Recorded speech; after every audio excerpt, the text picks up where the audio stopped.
Have you ever heard of sleep paralysis?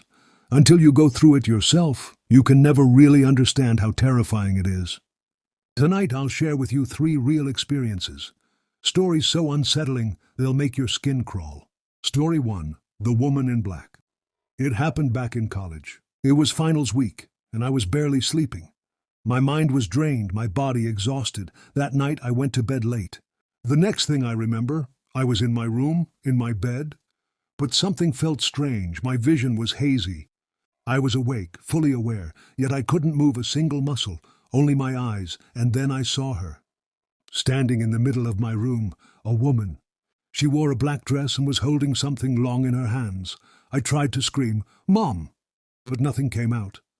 She slowly walked toward me, knelt down, and touched my forehead. And in that moment I saw her face. It was my mother. But my mom had died just 3 weeks earlier. I was frozen in terror as she stared into my eyes. Then she stood up, turned, and walked toward the doorway before fading into the shadows. Suddenly, my body came back to life.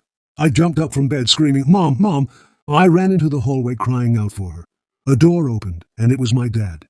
He hugged me, tears in his eyes. He whispered, "I miss her too." That night I realized something. Between sleep and waking, there's a place we're not meant to see. Story 2. The Face in the Closet. Years later it happened again, but this time it was even darker. I was dreaming of being chased through the woods by something strange. Then the dream faded, and I found myself back in my bed, awake but paralyzed. That's when I heard it, a noise, weird, mechanical, but alive, repeating every 3 seconds, and with every repetition, it got louder. My eyes locked on the closet door. I never leave it open, but that night it was slightly ajar. And from the crack, a face was staring at me. Crooked, distorted, with a mouth stretched into an unnatural smile. Every time the sound pulsed, that face seemed closer, closer, and then, slam! The closet door slammed shut, the sound stopped, and the room went silent, but my heart was still racing. Story 3. The Thing in the Closet. Another time I knew something was inside my closet, something evil. I tried to look straight at it, but my head would force itself away.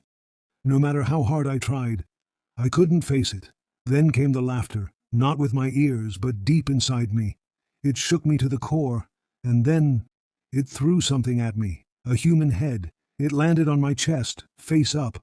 I froze in shock, because I recognized her. She was a girl I once knew in high school. I tried to scream, but only desperate moans came out. I thrashed, struggled, anything to move, but I was trapped. Finally I woke up. It was gone, but the terror stayed with me. For weeks I was afraid to close my eyes, because what if I woke up and realized I was still trapped in its world? Some say sleep paralysis is just the brain misfiring, but for those who've lived through it, it feels like a doorway where shadows watch us, sometimes as loved ones, sometimes as monsters, and sometimes as the one thing you fear the most.